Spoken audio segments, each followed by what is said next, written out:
This video is part of tutorial to help you create an AI call assistant. We use voice over IP VoIP technology to create an AI softphone. This video is about SIP registration. Why do we need SIP registration in an AI softphone? SIP registration is procedure in the softphone that periodically informs the PBX of the softphone's current network location. This makes it possible for the PBX to always know exactly where to route calls. How does this solution work? Each VoIP phone independently sends a SIP registered request to the PBX with its credentials, and upon validation, the PBX responds with a 200 OK message to confirm the registration so it can route incoming calls. What is a SIP Register PDU? A SIP Register PDU is the actual message a SIP client sends to register itself with the PBX, carrying its identity and authentication details in a set of header fields. What is a SIP Registration Response PDU?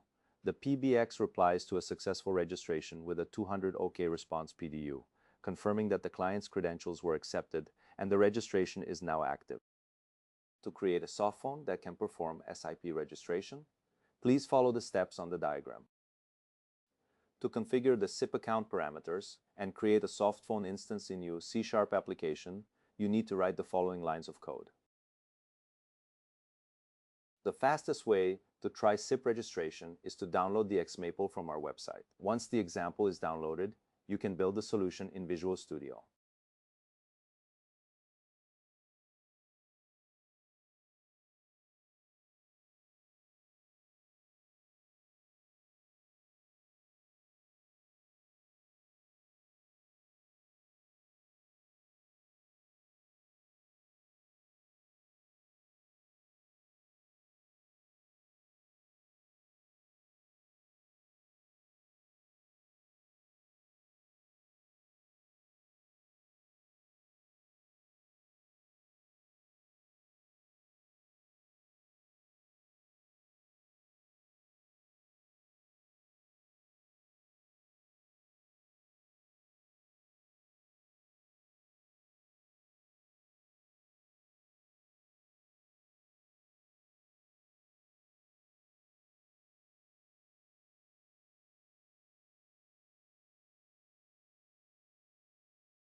To test the solution, start the Asterisk PBX with verbose logging enabled.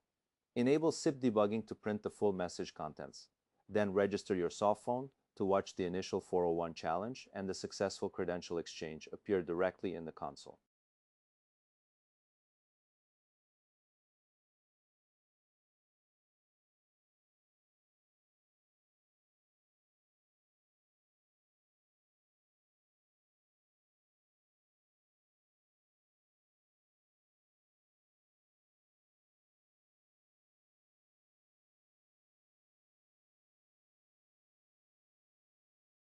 To analyze the network traffic, you can use Wireshark.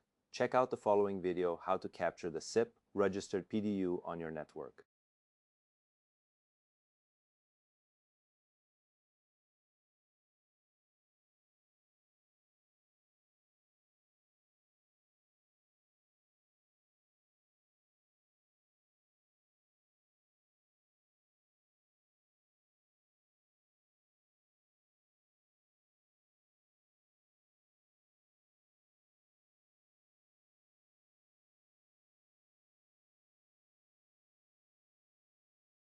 Thank you for watching this tutorial on how to register to a PBX using a SIP account.